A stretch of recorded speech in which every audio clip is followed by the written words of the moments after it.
फिर से मेरी वही बात, क्या भाग्य उदय हो सकता है? ये जो नवम बॉक्स है, क्या हम इसे भी एक्टिवेट कर सकते हैं मंदिरों के चुनाव से? तो समझने की कोशिश करें। पिछली 6 राशियां मैंने पिछली वीडियो में कंप्लीट करी है। आज तुला राशि से लेके हम 12वीं राशि तक इस वीडियो में कंप्लीट करेंगे। तुला राशि, तौल की राशि। अब इसे कौन सा मंदिर जाना चाहिए? सोच के देखिए। अच्छा, ये जो तौल है ना, ये तौल है क्या? ये तौल होता है समस्थिति में बिठाने का, बैलेंस सिचुएशन बनाने का। और ये हमारी जुडिशरी पावर, जिसे हम जज जैसे बैठ के फैसला करता है ना, क्या चीज सही है क्या चीज गलत है, जो हमारे समाज के लिए एक बैलेंस की स्थिति बनाती है, ये वो राशि। तो राशियों के इंसाइट्स भी ले लीजिए। और अब मंदिर कौन सा जाना चाहिए अगर फर्स्ट बॉक्स में ये राशि आती हो तो देखिए, ये जो तौल है, ये तौल है किस चीज का? अगर हम थोड़ा सा और इसे देखते हैं तो मुझे जो लगता है, तराजू भी दो पल्लों के होते हैं। तो दो पल्लों के अगर तराजू हैं तो मुझे इनके लिए जो सबसे बेस्ट मंदिर लगता है वो है राधे कृष्ण का। क्योंकि कृष्ण ने हमेशा समस्थिति बना के रखी। अगर राधा एक तरफ, उनका एक मीठा सा संबंध था, तो उनकी अर्धांगिनी के साथ भी उनका कोई मीठा सा संबंध रहा होगा, तो उन्होंने समस्थिति बना के रखी। तो इन्हें राधा कृष्ण के मंदिर जाना चाहिए या फिर राधा कृष्ण की प्रतिमा नॉर्थ ईस्ट पे लगानी चाहिए। फिर इसके बाद बात आती है स्कॉर्पियो राशि। ये थोड़े से ना हिडन रहते हैं, इनको चीजें रहस्यमय तरीके से समझ में आती है, क्योंकि ये लोग कई बार रहस्यमय ताकतों के नजदीक, या माने इनके दिमाग में हमेशा रहस्यमय शक्तियों के बारे में समझ समझ बुद्धि इनकी बढ़ जाती है। तो इन्हें किसी शांत स्वभाव की जगह पे जाना चाहिए। इनके लिए जितने ये रिवर बेल्ट के मंदिर है ना, वो बहुत इंपॉर्टेंट रोल अदा करते हैं। हमारे यहाँ रिवर बेल्ट का जो मंदिर है, वो मंदिर है हरि का द्वार, हरिद्वार। कुंभ का मेला लगता है ना यहाँ, तो हरिद्वार इन्हें जाना चाहिए, या हरि की प्रतिमा ये लोग भी नॉर्थ ईस्ट पे लगा सकते हैं। फिर बात आती है सेजिटेरियस राशि की। ये जो सेजिटेरियस राशि है ना, ये वो व्यक्ति है जो लक्ष्य तय कर लेता है। बस इसको ना गोल अचीव करने की बहुत चाह रहती है, गोल अचीवर भी है, मैंने राशियों के वीडियो में आपको बताया। और ये व्यक्ति थोड़ा फुर्ती में भी रहता है तो एग्रेसिव, और पीछे इसके पास ज्ञान भी बहुत है। तो ज्ञान और एग्रेशन दोनों को अगर हम देखें तो ये व्यक्ति को कहीं ना कहीं दुर्गा माँ का मंदिर हमेशा, हर जिस भी तरीके से उसको समय मिलता है, तो हर समय जाना चाहिए। इसके अलावा दुर्गा माँ को ही घर पे विराजमान करना चाहिए इस व्यक्ति को, भाग्योदय के लिए। फिर हम बात करते हैं, इसके बाद जो आ जाती है वो है कैप्रिकॉन राशि। कैप्रिकॉन राशि हाइट्स पे पहुंचने की राशि, और कहीं ना कहीं इसमें दो प्रतिमा है, एक है आधी मछली और एक है माउंटेन गोट। तो इसे कहाँ जाना चाहिए? तो इसे जाना चाहिए सरस्वती जी का मंदिर। सरस्वती मंदिर, या फिर सरस्वती जी की फोटोग्राफ नॉर्थ ईस्ट पे, या मूर्ति नॉर्थ ईस्ट पे लगा के पूजा करना चाहिए। फिर बात आ जाती है एक्वेरियस राशि की। एक्वेरियस राशि थोड़े सीधे लोग, मदद करने वाले लोग। अब इन्हें कहाँ जाना चाहिए? तो इनके लिए सबसे बेस्ट स्थान है शनि मंदिर। शनि जो है, कहीं ना कहीं यम भी रिलेट करता है। शनि यम दोनों नियम कायदे कानून ये सब, और दंड देने वाला देवता है। तो किसी ऐसे व्यक्ति के साथ जो हमेशा लोगों की मदद करता है, अगर कोई छल कपट करे तो उसे दंड मिलना चाहिए ना।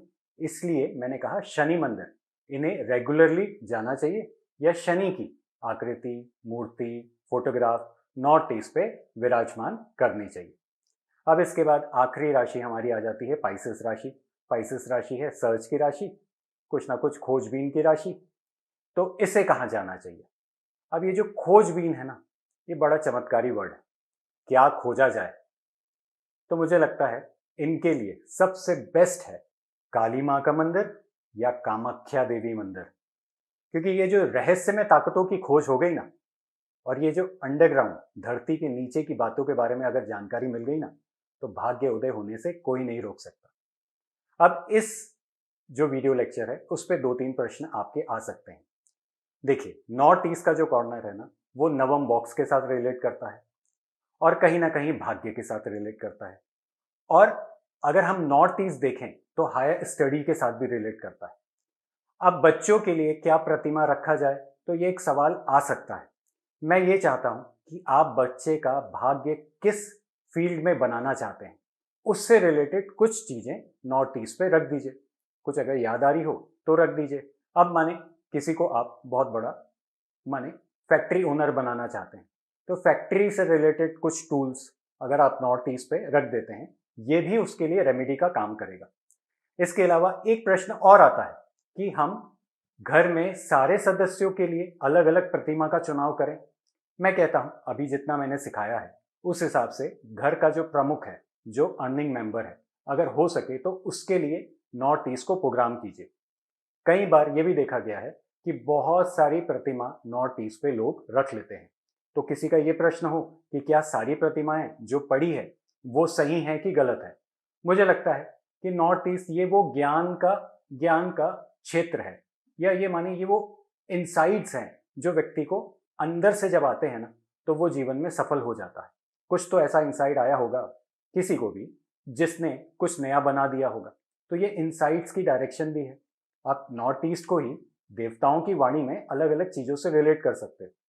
तो अगर मल्टीपल चीजें पड़ी होंगी, या आप ही माने जैसे किसी को किसी ने गणेश जी दे दिए, किसी को किसी ने कृष्ण जी दे दिए, अगर आप ही बहुत सारी देवी देवताओं को नॉर्थ ईस्ट पे विराजमान कर दोगे, तो आपका अवचेतन मन कैसे समझ पाएगा कि किस राह पे चलना है। मैं ये नहीं कहता, या मैं इस बात को ये नहीं कह रहा कि आप अभी से ही सारी मूर्तियों का विसर्जन कर दो। कुछ देर के लिए सफेद कलर के कपड़े में बांध के वहीं भले पड़े रहने दीजिए। देखिए तो जो मैं कहने की कोशिश कर रहा हूं उससे रिलेटेड क्या आपकी चीजें बनती है क्या। क्योंकि एरीज वाला ना, या माने मैं अपनी बात करूं तो मेरा भाग्य उदय तभी हुआ जब मुझे ये सनातन विद्याओं के बारे में पता चला। ये जो सनातन विद्या है ये मुझे अपने आपे में लेके आ गई। अब कोई भी व्यक्ति जो उस कर्मों को करेगा जो उसके नवम बॉक्स में लिखा हुआ है, उस स्थान पे जाएगा, उस कर्मों को समझने की कोशिश करेगा, या हायर एजुकेशन उस फील्ड में लेगा, तो भी तो उसका भाग्य उदय होगा। मैं उससे रिलेट करने की कोशिश कर रहा हूं। मैं इससे रिलेट करने की कोशिश ही नहीं कर रहा कि व्यक्ति पैसा कमा पाएगा या उसका जीवन लंबा हो जाएगा। मैं ये समझाने की कोशिश कर रहा हूं कि वो जो समझ है जो नॉर्थ ईस्ट देता है, वो जो नॉर्थ ईस्ट है वो कैसे एक्टिवेट होगा, वो एक्टिवेट होते ही क्या कार्य होगा, वो एक्टिवेट होते ही आपका भाग्य उदय हो जाएगा। और ये ही हमारे धरती का इनसाइट, जो वो ऊर्जा आने का जो क्षेत्र है वो क्रिएट करता है। क्योंकि इस पे एक सबसे पावरफुल देवता है जो है सिखी। और ये जो सिखी है ना, ये सिखी आगे चल के जब मैं समझाऊंगा तो आपको पूरे कनेक्शन स्टैब्लिश हो जाएंगे। चलिए, ये जानकारी पसंद आई हो तो अपने फ्रेंड्स के साथ भी इसे शेयर कीजिएगा, अपने फेसबुक प्रोफाइल में भी शेयर कीजिएगा। और वास्तु गुरुजी को ढेर सारा प्यार देने के लिए दिल से धन्यवाद।